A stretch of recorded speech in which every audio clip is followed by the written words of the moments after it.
Stand on the shingle at Balcruchan Bay and listen to the Atlantic breathe against the rocks. The wind carries salt and the low rush of water sliding into a narrow opening at the base of the cliff.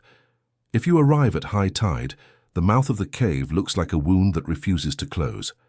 At low tide, it is a dark seam in the stone, just large enough to swallow curiosity whole. People come here for the view, for the drama of a rugged coast, for the way the light breaks on the water in strips of pewter and silver. They take photos, they post them, they smile.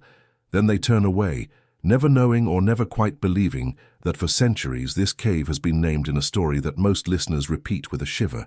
It is the legend of a family who supposedly lived in these tunnels, a family who ambushed travelers on lonely roads and brought them below the tide line, not just to rob, but to eat. It is a tale that insists on being told, even when it cannot be proved, and it begins the same way each time, with the cave, the couple, and the night. The legend gives the man a name, Alexander Bean, called Sawney in the slang of the time. He is said to have been the son of a hedge cutter and a ditch digger, a man who disliked honest work and preferred schemes that produced reward without sweat. The woman is called Agnes, sometimes Black Agnes, a label that could point to hair, temper, rumour, or the easy cruelty of superstition. Together, the story says, they left ordinary life and came west to the sea, walking out of the lanes and fields into a coastline where the ground buckles upward and falls away in sudden shelves. Somewhere along this shore, they found a slit in the rock that the tide concealed twice each day, and they chose it as a home because secrecy served them better than comfort. From that decision flow all the other details, like water spilling through a broken dike. Before we repeat those details, it helps to be clear about the approach. This is not a campfire recital meant to shock and run. We will tell the legend as it is usually told, because that is the only honest way to face it, and then we will test it with the plain tools of geography, logistics, and the historical record. If the story claims that dozens lived underground for years, we will ask what fires they used, how they kept smoke from exposing them, where they found fresh water, salt, wood, and light.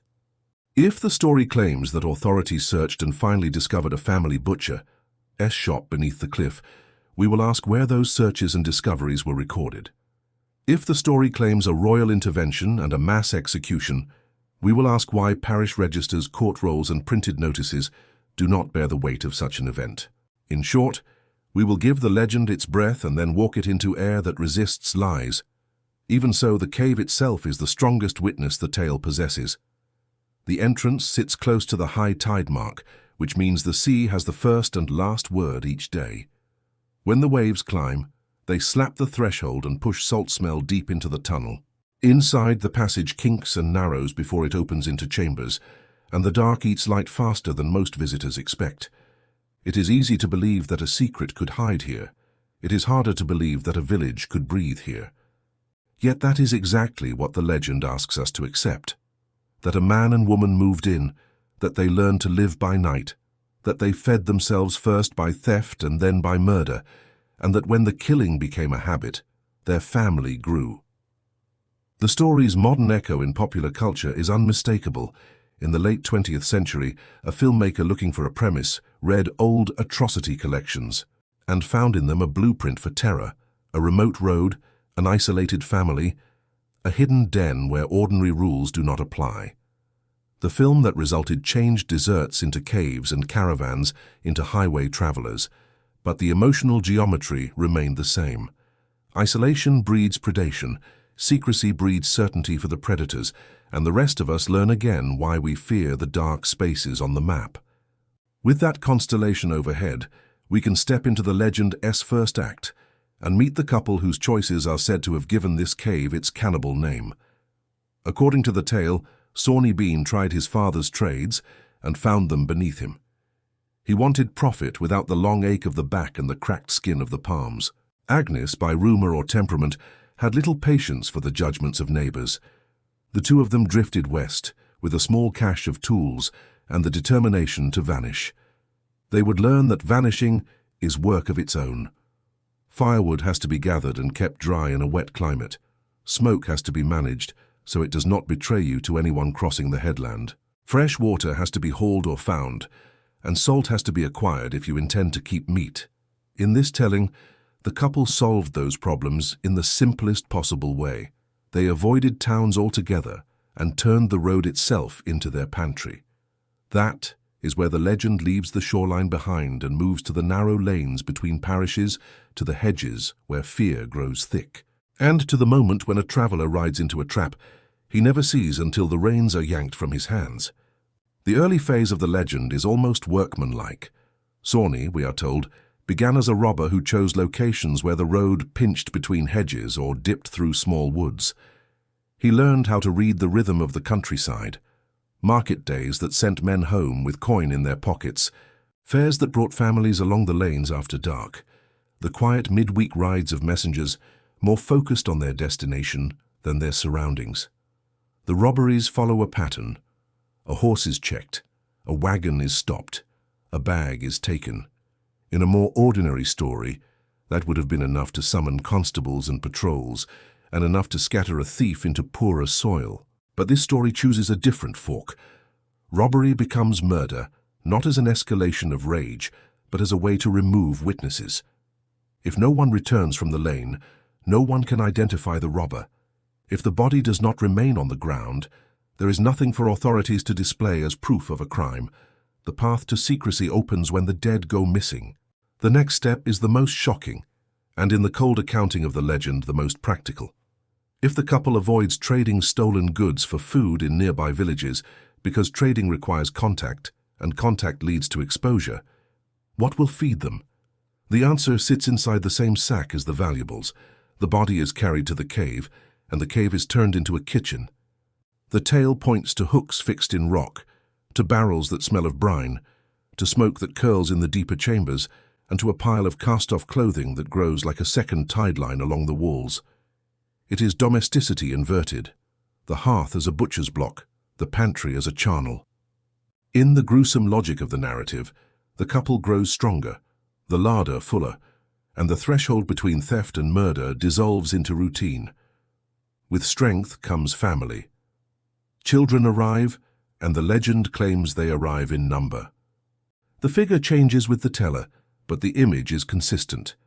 Sons and daughters raised on meat brought from the road, taught to move in the dark, drilled to pull riders from saddles quickly and without noise. As the children grow into hunters, the family becomes a pack. Larger groups can be ambushed, guarded wagons surrounded, resistance smothered by speed. Missing persons accumulate on parish lips as a question with no mouth to answer it. The lanes feel thinner at night. Innkeepers, always convenient suspects when travellers vanish, are accused by locals who can supply no evidence but can offer their fear. Some are tried for crimes to which no one can attach a body. Some are punished for being the last face a stranger saw. The legend writes injustice into its margins in order to heighten the terror at its centre. These years teach the family to live by hours that ordinary people avoid. Daylight pins them to the stone. They sleep while the fields fill with voices and carts. At dusk they rise and listen to the lanes just beyond hearing. The cave becomes a school for predation, a place where knives are honed and plans rehearsed. When the moon is bright, one of them climbs to the headland to watch the road. When weather turns rough, they move closer to the hedges because travellers hurry then and pay less attention to their surroundings. The legends say that the women learned to salt and pickle the meat they could not eat in a night, that the family learned where to dump the parts that would not keep, and that the sea carried those pieces to distant coves where fishermen found them and told themselves the water was to blame. Inside the story, the logic closes like a trap. Everything that might expose the family is turned into a reason they remain hidden. Yet secrets accumulate pressure as surely as caves accumulate damp. The more people vanish, the more desperate the countryside becomes to locate a cause. Searching parties scour woods, hedges and barns. Militia walk the beaches at low tide. Officials compile lists of the missing and notice that the columns keep growing. Still, nothing connects. The cave mouth is not considered a possibility because the sea claims it twice a day, and no one imagines that anyone would choose to live where waves can block your door. Even those who peer into the dark see nothing past the first bend and tell themselves there is no room for life beyond it. In effect, The landscape assists the legend, placing a hand across its own mouth. And then, one night, the pattern breaks. The family stumbles not into a fight they can smother in seconds, but into an ambush of their own. The lanes that hid them for years betray them in a single burst of noise and iron, and a witness rides away with a story too sharp to dull. The legend's turning point is built like a stage scene. Night has fallen on the road home from a fair. A couple rides double on a tired horse, the man in front, the woman behind, both of them heavy with the day and thinking of a bed. The hedges on either side are black silhouettes. Somewhere behind them, lanterns bob where other travelers are still packing up. The lane dips, the horse slows, and in that small pocket of hesitation the clan moves. Hands snap out of the hedges. A bridle is seized. A cloak is grabbed and yanked. The woman falls first, and the shock of her cry cuts through the dark. The man holds on, swings down, and draws steel. He is not the easy mark the family expects. He fights with the stubborn quickness of someone who has seen violence before, and for a few seconds, the lane becomes a threshing floor of bodies and mud. What changes the scene is not heroism, but timing. Other travelers come round the bend behind the couple, 20 or 30 of them together. Some with staffs, some with blades, all with adrenaline suddenly awake in their veins. The ambushers scatter. The pack that swallowed wagons now meets a crowd and flinches from the noise. The man and the arriving group hold the lane. The family retreats into the hedges with the speed of people who know the dark paths by heart. When the shouting stops, the travelers understand that something different has happened this time. They take the shaken survivor with them and ride for a town where officials will still be awake. A story is told, and for once it contains enough detail to stitch to other stories that have sat for months without seams to join them. In the legend's most formal versions, the complaint climbs from local magistrates to a royal ear with suspicious ease. A king becomes interested, either because he has heard too many rumors to ignore, or because the political weather makes a decisive public act attractive.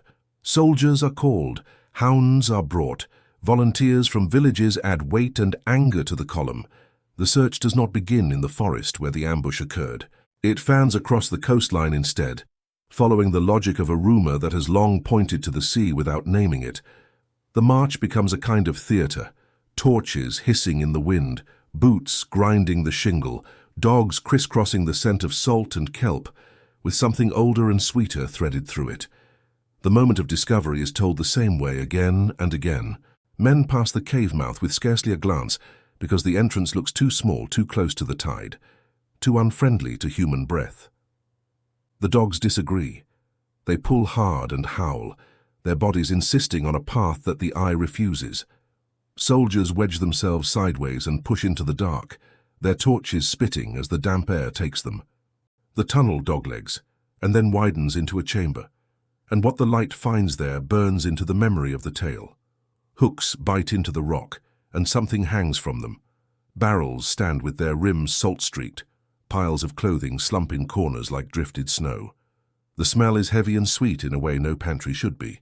In the middle of it all, faces blink, feral with shock, as if daylight has stepped into their cellar uninvited. Capture follows quickly because numbers decide such contests more reliably than courage. The family is led blinking into the wind. The tide hisses close by as if reminding everyone that the cave keeps its own clock. The march inland reverses years of secrecy in a single file of shackled wrists and lowered heads. In some tellings, the king refuses the ordinary process of courts and orders immediate punishment. In others, magistrates preside over something that resembles a trial only in outline. Either way, the legend insists on severity. The men are said to be mutilated and left to bleed while the women witness the spectacle before being executed in their turn. The scene is not described to enlighten so much as to equalize horror. If the family made a butcher's room of the cave, then the state will make a butcher's field of the town square. Order is restored in the currency of pain. At this point, most storytellers close the book with the smoke still rising and the countryside relieved, but the legend's claim to truth begins to fray precisely where the spectacle sharpens. A raid of this size, a capture of this many, and an execution of such theatrical violence would leave deep footprints in the records of the time. Parish entries. Court rolls broadsides sold after the fact to crowds hungry for detail. Yet historians searching for that paperwork find far less than the tale would lead you to expect. The discovery scene holds together because it is concrete and cinematic. The aftermath blurs because it has to carry the weight of proof. That gap is where skepticism begins to breathe, and where a different kind of story walks in to ask its questions. If a legend asks you to accept an underground village, you begin by asking how it would work. Fires are necessary for warmth, cooking, and light, yet fires produce smoke, and caves without engineered chimneys trap it. People living long in such spaces leave stains. Soot on ceilings, blackened rock near hearths, and layers of ash that archaeologists can read the way a historian reads a ledger. The Cannibal cave sits near the reach of storm tides, and surf spray wets the stone even in fair weather. Damp wood smoulders more than it burns, making smoke heavier and fouler. A family of dozens would cough, rub eyes, and often need to move air. How would they vent that smoke? How many hours could they burn without turning their chambers into a headache? The legend does not say because logistics are less thrilling than ambushes, but the questions still lean their weight against the story's door. Consider water and salt. The ocean is a fist step away, but fresh water is not. If the family avoided towns to remain invisible, they still had to fetch drinking water from springs or wells above the cliff, and they had to do it regularly, because dozens drink more than a visitor imagines. Regular hauling leaves tracks, beaten paths, scuffs on the rock, and the rumors that spread whenever strangers are seen with burdens at odd hours. For preservation, the story leans on salt and pickling. That is plausible in principle and sobering to picture, but salt in quantity comes from trade, or from panhouses that leave their own trail of smoke and labor. Barrels require cooperage, and coopered barrels are heavy. Even empty, they are awkward to carry over uneven shore. Filled, they are work that would draw eyes if done often. Again, the legend stays silent where the labor would be loud. Now look at population math. For a family to swell to a number that storytellers love to round upward, children must be born on a regular calendar in a place that offers little in the way of midwifery or recovery. Illness comes, as it always does. Bones break, teeth rot, babies cry in the night and carry their voices through rock. Even if you grant the clan a run of luck, the ordinary debris of living gathers in mounds. Broken tools, midden heaps, compacted dung, fire pits dug and redug, and the small items people drop when they are tired. A long-occupied cave is a library of such evidence. When modern visitors and researchers walk these chambers, they remark on the chill and the romance of the setting, but they do not describe the thick archaeological carpets that a subterranean village would have laid underfoot. Absence does not prove innocence. It does question numbers. Paper tells its own story. The earliest texts that give Sawney Bean a stage are not sober court minutes, but sensational compendia, chapbooks, criminal calendars, and broadsides that sold precisely because they promised outrage stitched to order restored. In those pages, dates slide by decades, names change, and the king's number sometimes shifts to suit the teller. The core images remain because they sell: hooks, barrels, and a cave turned inside out. But the scaffolding that would tie them to one specific year and one specific raid is flexible. That flexibility is not a crime, it is a clue. Cheap print behaved then, much as viral feeds behave now. It rewarded stories that were sharp and simple, with villains that looked like the audience S fears, and heroes that looked like the audience S hopes. There are also nearby, better documented currents that could have fed the legend. The Ayrshire coast has a history of smuggling that threaded caves into nighttime economies. Tea, brandy, salt, and cloth moved under moonlight from skiff to cache, and from cache to cart. Villagers who knew the entries and exits kept their mouths closed for reasons of livelihood, not fear of monsters. When trouble with patrols or rival crews erupted, injuries and disappearances occurred in the same landscape that the Sawney tale would later haunt. Add cycles of religious and social panic, witch trials that taught communities to look for evil in neighbors and to tell stories that confirmed it, and the soil for a cannibal clan grows especially rich. Legends sprout where experience is messy and authority wishes to draw a line through it with a bright stroke. In the long afterlife of the story, cinema and paper trade favors. Filmmakers borrow the skeleton of the legend: isolated roads, a feral family, a layer hidden where the map thins, and transpose it to deserts and mountains. Printed editions point back to film to claim relevance to new generations. The cave itself becomes a character in both mediums, a prop that can hold fear without requiring proof. When you strip the story to its beams, you find a shape that says something enduring about the way people police borders and imagine danger. Stay on the main road. Do not wander after dark. Do not trust the places where the state's light fades. The usefulness of that advice to authority is obvious, and it is one more reason the legend keeps its footing even where evidence does not.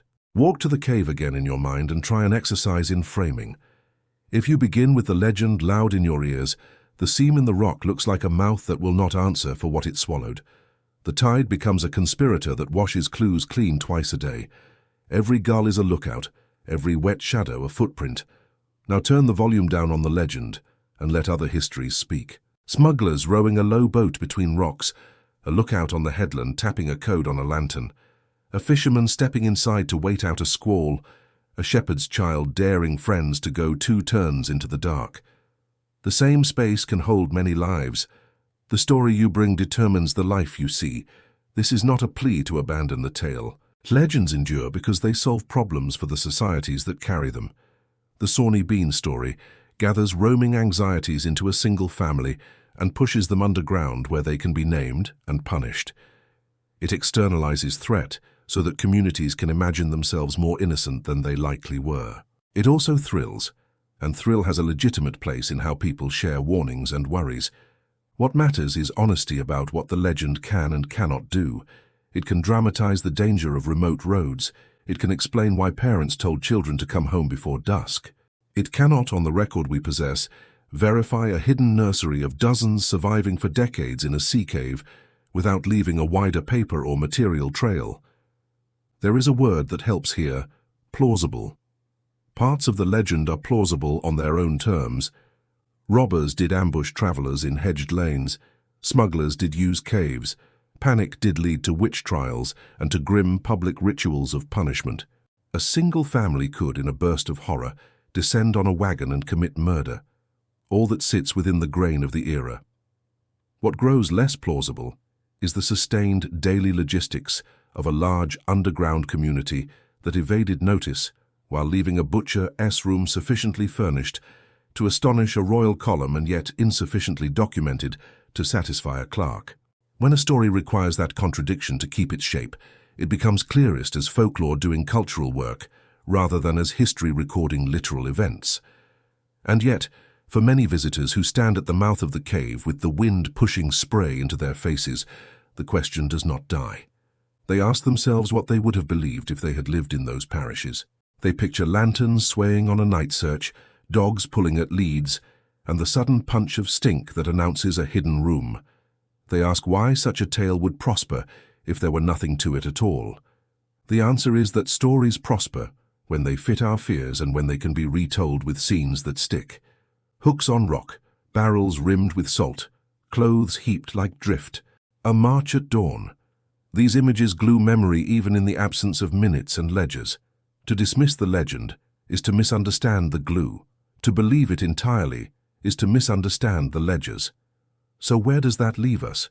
With a coast that can hold many histories at once, and with a cave that offers a stage to whichever one you bring. With a renewed respect for the crafts that make legends durable, the printer's eye for a marketable image, the magistrate's desire for neat endings, the filmmaker's instinct for a shot that tightens the throat. With a sober appreciation for the work of historians and archaeologists who keep asking for proof and keep returning with more questions than answers. Most of all, with an understanding that how we tell dark stories matters. We can refuse gore and still face cruelty. We can protect dignity and still ask hard questions. We can look at a seam in the rock and admit that the only thing certain is the tide. If you have your own view of the Cannibal Cave and the legend attached to it, say so. The strength of a community that looks back at difficult stories is measured by how well it can disagree without closing its ears. If you found value in this investigation, subscribe and stay with us as we continue to examine cases where myth and memory wrestle on difficult ground. Some will lead to archives and names and dates arranged in neat lines. Others will leave us with a handful of images and a hum in the blood that does not quite fade. Either way, the work is worth doing. Either way, the sea keeps its schedule and the cave keeps its breath.